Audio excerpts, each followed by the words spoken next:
안녕하세요. 반바라묵독파입니다. 구독과 좋아요, 알림 설정, 회원가입 부탁드리겠습니다.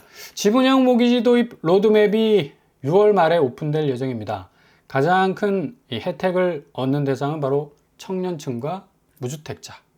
이 시범 사업으로 약 1,000억 규모로 개방이 되는데 한 4천억 정도 투입될 전망이라고 하죠. 서울이 10억 원, 경기 6억 원, 지방 4억 원 이하로 제한하는 방안을 지금 검토하고 있는데요.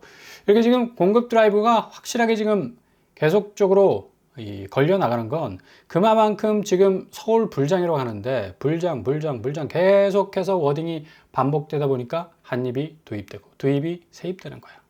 그러니까 불장이 아닌데도 불장 해버리면 정말 불장이 되는 그런 아파트 현장이 서울 아파트입니다.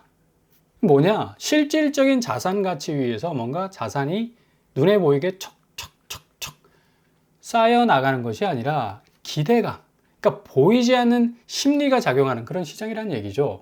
그래서 어찌 보면 이 증시 시장하고 굉장히 좀 이 반대되는 어떤 모습을 가지고 있는 자산 시장임에도 불구하고 이 한국 부동산 시장은 상당히 증시와 많이 닮아 있다. 그만큼 심리에 좌우되는 그런 경우가 많고요. 일단 부동산이잖아. 동산.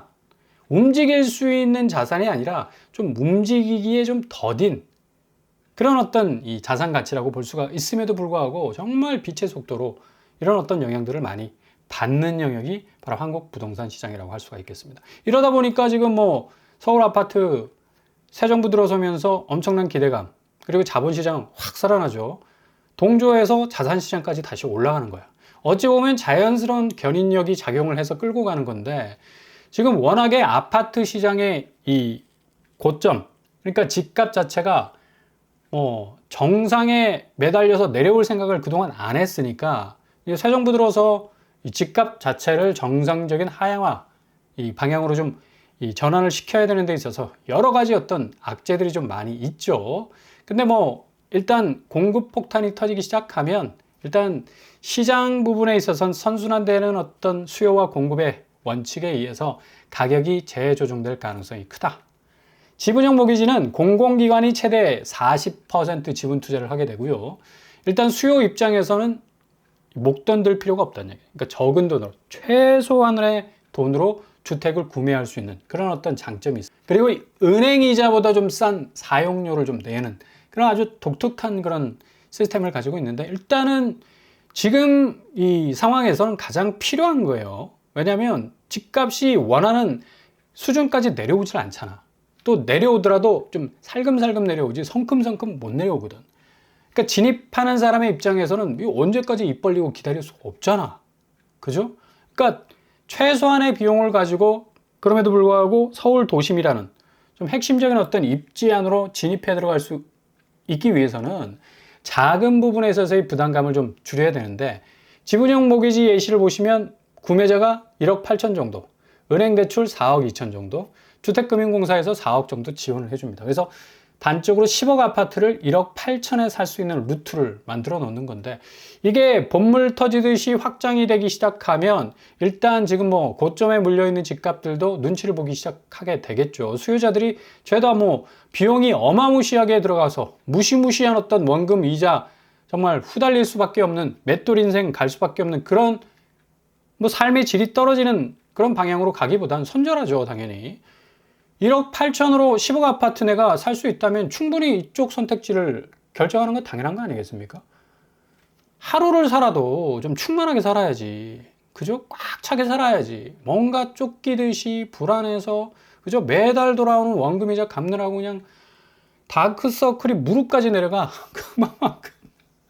자기가 대출받은 거에 대한 책임을 지기 위해서 정말 일생토록 뼈 빠지게 일을 해야 돼. 그러니까 누가 집을 위해서 존재하는지가 바뀌어버린 거야. 아니 내가 집을 위해서 존재하는 건 아니지 않습니까? 집이 나를 위해서 존재를 해야지. 이게 바뀌어버렸다는 얘기지. 한국 사람들은 내가 집을 위해서 존재한다니까. 달팽이처럼 그냥 집을 그죠? 일생토록 내 어깨에 딱 그냥 부여매고 그냥 힘든 걸음걸음 하면서 걸어갈 수밖에 없는. 그러니까 OECD 국가 중에 삶의 질이 그닥 좋다라는 평가 못 받고 있잖아. 지금 당장 뭐 청약통장 돈 왜 넣어요? 라는 말이 나올 정도로 아니 신축 분양가 자체가 지금 20평대가 11억 넘어가고 84제곱 국민평형이 지금 15억 넘어갑니다.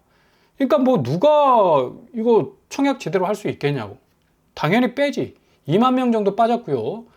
4,435명 반등에 성공했지만 한 달 만에 재차 감소하는 그런 모습을 보여주고 있는 거죠. 이게 당연한 일입니다.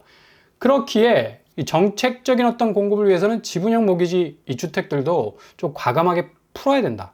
그리고 서울 쪽도 지금 어마무시하게 집값 자체가 올라가고 있기 때문에 그 기준선 10억이라는 기준선도 조금 더 높여줬으면 하는 그런 바람도 있고요.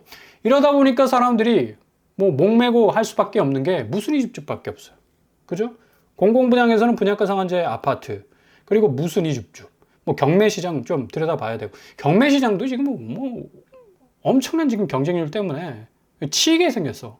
그만큼 경매로 나오는 어떤 물건들이 많음에도 불구하고 낙찰가가 점점 높아지니까, 아니 집값 자체가 높아지니까 당연히 낙찰가가 높아질 수밖에 없는 거죠. 그죠? 흑석자이가 줍줍으로 2가구 결정적으로 나올 것이라는 소식 지금 전해졌습니다. 부동산 시장 다시 한번 술렁술렁 거릴 수밖에 없는데, 이 흑석자이 나왔을 때 거의 뭐 200만 명 정도 지원하지 않았습니까? 이번에는 상황이 달라진다. 왜냐? 이전에는 유주택자가 지원했기 때문에. 근데 6월 10일부로 유주택자는 무순위 집주 지원 못해요. 무순위 집주는 누가 할 수 있다? 무주택자만 할 수 있다. 그래서 경쟁률이 절반으로 훅 떨어질 가능성 높고, 여기 지금 흑석자이가 난리가 난 게 입주민들이 발을 동동 구르고 있는데 기부 체납 합의가 안 됐어. 그래서 아직까지 준공 승인이 안 났어요. 이거 대단히 위험한 리스크라 할 수가 있습니다. 입주자 입장에서는 재산권을 제대로 행사를 못 한다는 얘기야. 그죠? 아파트 담보로 잡아서 대출 받아야 되는데 안 된다는 얘기야. 그죠? 이 재산권 행사에 있어서는 굉장히 치명적인 어떤 그런 이 맹점들이 있기 때문에 빨리빨리 해결이 돼야 될 건데, 흑석자의 입주민 입장에서는 굉장히 좀 불안한 요소가 될 수밖에 없겠고요.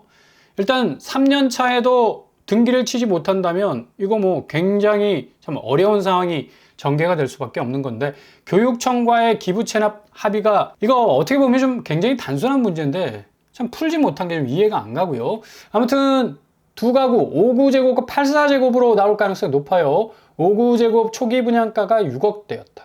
그리고 84제곱 분양가가 9억대였다. 야, 지금 이 시기에 이 정도 분양가로 서울에서 나오면 참 얼마나 좋겠습니까? 이게 바로 정상적인 집값이. 이것도 좀 비싸. 20평대면 적어도 한 5억대 정도는 되고, 84제곱은 30평대는 한 7억 정도 되면 딱 좋습니다, 서울은. 근데 이게 거의 2배로 올랐잖아, 2배로. 5, 6억대 하던 20평대가 지금 11억 넘어가고 있고요. 30평대 7, 8억 하던 게 지금 15억 넘어가고 있잖아. 아무튼 초기 분양가로 나오게 되면 지금 20평이 16억 5천에 지금 거래가 되고 있는데 거의 10억 가까이 갭을 보이고 있고요. 전세가는 7억 7천 정도 하기 때문에 분양가 6억 6천 정도를 충분히 쳐낼 수 있는 그런 어떤 분양가 될 수가 있겠고요. 그리고 30평대는 20억이 넘었어 벌써. 와, 흑석자이 잘 달린다, 잘 달려. 이거 완전히 페라리 그냥 악셀을 풀로 팍 밟고 그냥 달려나가는데, 와, 진짜 이래서 서울 이 아파트 값이 무서운 겁니다. 무서운 거야. 이게 뭐 집주인 입장에서는 뭐 입꼬리가 뭐 귀에 딱 걸릴 수밖에 없겠지만, 이 무주택자들 입장에서는 이거 점점 멀어질 수밖에 없는 거리감 느껴질 수밖에 없는 거죠. 84제곱이 뭐 9억 3천에 나왔는데 지금 뭐 20억까지 올라갔으니까 아마 흑석자에는 또 강남과의 어떤 접근성이 있어서 30억까지 뭐 내다본다라는 그런 전망까지 있는데, 일단 당첨되면 뭐 엄청난 전생에 나라를 구하지 않았나 스스로 살을 한번 꼬집어 볼 정도로 엄청난 행운을 가져가시는 겁니다. 그리고 여기도 전세가가 한 7억, 전세가는 조금 낮죠. 그래서 여기 9억대 84제곱 분양가를 쳐내기에는 조금 모자란 부분이 있어서 본인 좀 현금 자금 동원력이 좀 필요한 그런 어떤 부분이 있다고 볼 수가 있겠습니다. 아무튼 이 흑석자의 무순위 집주 딱 입주자 모집 공고 나오면 정말 번개 같은 속도로 여러분에게 업로드 해드리겠습니다. 이런 어떤 서울의 불장의 어떤 느낌 이외에 반대적으로 지방은 줄줄이 지금 추락하고 있죠. 시도별 아파트 매매 가격 지수 변동률만 보더라도 서울만 그냥 삐쭉하게 주머니 속에 송곳이야. 어떻게 돼? 허벅지 맨날 찔리지. 그러니까 지금 아픈 거야. 시큰둥하게 그냥 멍만 들어가는 거야. 내상이 깊어지는 거야. 근데 지방 같은 경우는 다 아래로 고드름이 지금 대롱대롱 지금 매달려 있잖아. 그러니까 그만큼 서울 불장이라고 하지만 지방은 역으로 지금 가고 있다는 사실이고요. 서울 같은 경우는 레미안 원밸리가 뭐 5억 7천 정도 하락하는 모습 이외에 보통 4, 5억 정도 떨어졌는데 하락 파이가 많이 줄었습니다. 3억대로 지금 하락하고 있는 추세로 가고 있고, 서울 전역에서 또 이런 현상들이 일어나고 있기 때문에 정말 확실하게 서울 불장이 오는 거 아닌가라는 불안한 전망들도 나오고 있는데요. 지방은 반대로 떨어지는 하락폭이 더 커지고 있어요. 대구 같은 경우는 뭐 4억 정도 벌어지는 것도 있고요. 일반적으로 3억 이상 하락하는 추세. 부산 역시도 6억 이상 떨어지는 것도 있고요. 5억 이상, 뭐 4억 이상 떨어지는 것들 수두룩 빽빽합니다. 그만큼 뭐 지방의 집값 자체는 지금 서울의 이 분위기를 아직 뭐 제대로 맞지 못했기 때문에 그동안의 하락이 계속해서 농축될 수밖에 없는 거고, 세종은 상당한 어떤 기대감을 가지고 출발을 했지만 지금 거래가 뚝 끊겼다는 소식까지 들리고 있어서 아마 작년에 이 세종의 하락세를 그대로 재현하지 않을까라는 그런 추측을 해볼 수가 있겠습니다. 지금 이렇게 서울 부동산 불장 조짐, 그러니까 이 불장의 분위기가 오기까지 기다려야 된다는 얘기야. 부산의 르엘센텀은 당초 6월에 분양하기로 했는데 분양을 더 딜레이 시킨다 이거죠. 부산에도 분명히 불장이 올 거라는 기대감을 갖는다는 얘기야. 그러니까 서울 경기 아파트값 상승 영향을 고스란히 그냥 뭐 이런 뺨은 100대 맞아도 좋다. 얼마든지 때려달라. 이런 뭐 느낌적 느낌인가? 뭐 그래서 하여간 지방의 아파트들은 그 불장의 분위기가 엄습해 올 때까지 기다린다는 얘기죠. 아무튼 이렇게 분양가를 어떻게 해서든 올리려고 펌프질 하려고 그냥 난리가 났습니다. 그래서 1년 동안 20% 넘게 올렸다는 얘기야. 너무 오르죠, 올라도. 서울 아파트 분양가는 뭐 1년 새 뭐 17% 뛰었는데. 할 말 다 했지. 그러니까 청약통장 2만 명이 찢어버리는 거예요. 청약통장 갖고 있으면 뭐해. 돈이 없는데. 대출도 이제 빡빡해질 수밖에 없는 거고, 7월 1일부터 DSR 3단계 나오는데, 뭐 연봉 뻔한 사람들 뭐 당연히 이 대출 받는데 굉장히 핸디캡을 느낄 수밖에 없는 거고요. 아니 우리네 인생 뭐 전세 아니면 월세인데 우리 뭐 10억 20억 어떻게 현금을 동원해. 대출 받아야 집을 살 수가 있지. 그러니까 막 선제 수요가 몰려가지고 6월 가계대출 벌써 뭐 2조가 늘어났다고 하지 않습니까? 열흘새 거의 1조 9천억 늘어났어. 그만큼 그냥 눈썹이 휘날리도록 대출을 받아가지고 어떻게 했든 뭔가 혜택이 돌아갈 수 있는 부분에 있어서 좀 공략을 해야 되겠다는 어떤 마스터 플랜을 짜고 있는 건데, 가계대출 잔액 추이가 1807조까지 지금 올라섰고요. 5년새 300조 원 넘게 불어난 상황입니다. 이게 고스란히 부동산 시장의 리스크가 될 수밖에 없겠다. 그냥 액면 그대로 나오는 자산 가치가 아니야. 탁 치면 그냥 툭툭툭 하고 뭔가 수익률이 떨어져야 되는데, 지금 서울 아파트나 또 기타 여타의 아파트들 집주인들이 원하는 가격대로 받길 원해서는 황금성이 안 돼요. 뭔가 가격을 떨어뜨려야지 뭔가 자기가 원하는 어떤 집을 팔 수 있는 분위기가 조성이 되는데, 이 미국 변수가 가장 큰 건데 PPI 생산자 물가 지수가 예상보다 밑돌았어요. 그러니까 물가 상승률이 폭이 적어졌다는 얘기지. 그러니까 뉴욕 증시가 피를 받아가지고 강보합으로 지금 가고 있습니다. 이스라엘과 이란의 전쟁에도 불구하고. 그리고 미국 국채금리 올라서고 있고요. 국채금리가 올라간다는 건 미국 수익률이 좋아진다는 얘기가 아니에요. 국채 가격이 떨어져서 국채금리가 올라가는 거기 때문에 이자를 많이 집어줘야 되잖아. 그러니까 5경 3천조 되는 미국의 부채 감당하기 참 버거운 그런 어떤 상황이 될 수도 있고요. JP모건 다이먼 회장 CEO가 미국 여전히 이런 부채 문제 때문에 경기 침체 가능성 확실히 살아있다라고 말을 할 정도인데, 지금 우리나라 경기도 마찬가지예요. 내수 경기 15%, 20% 감당하고 있는 건설 경기 침체가 지금 심각한 상황이고, 지금 홈플러스 매장 10곳 한꺼번에 문을 닫을 정도로 작년에 이어서 계속적으로 이 경기 침체 부분 이 해결하지 못하면 상당 부분 지금 이 대외적인 어떤 변수 때문에 굉장히 골머리를 앓게 생겼습니다.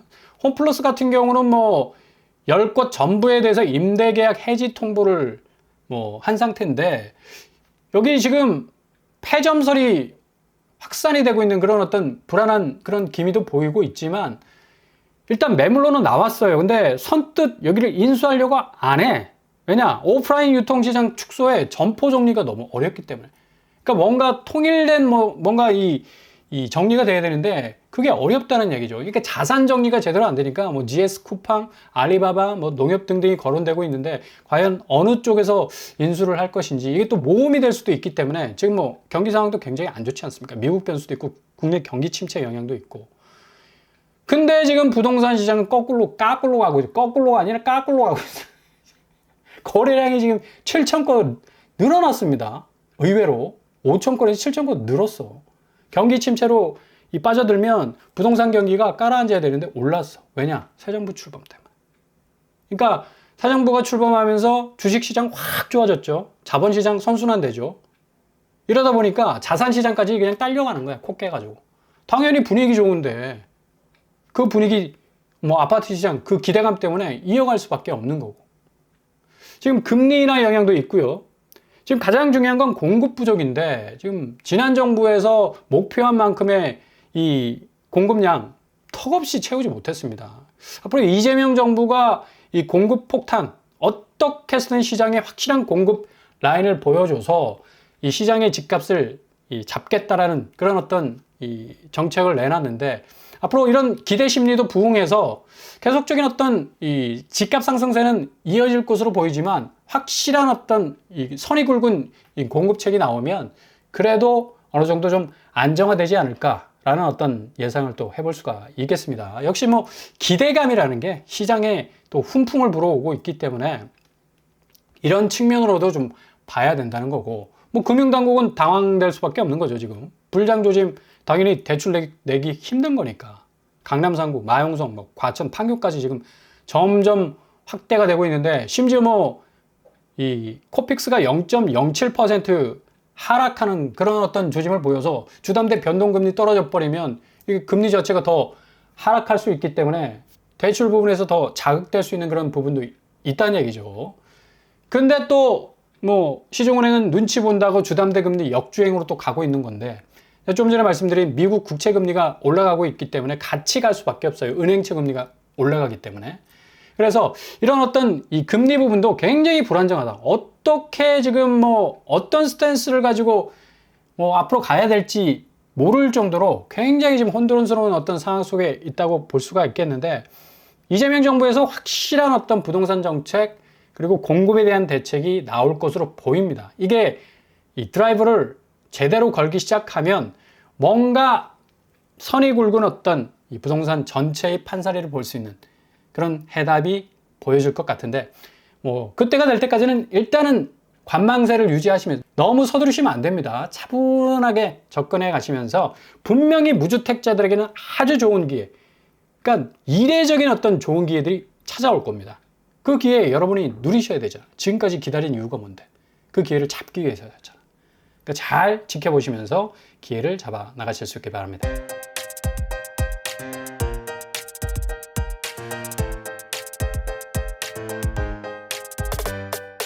오늘의 부동산 캐리커처, 역시 지금 미국 변수 그리고 국내 경기 또 새 정부 들어서면서 분위기 확 바뀌면서 자본시장 그리고 자본의 어떤 선순환적인 어떤 구조들이 다시 세팅이 되면서 아마 좋은 분위기로 갈 것 같아요. 근데 부동산 집값 부분의 어떤 이 들썩거리는 부분들 어떤 정책으로 잡아 나갈 것인가에 따라서 확실히 집값의 분기점은 달라질 것으로 보입니다.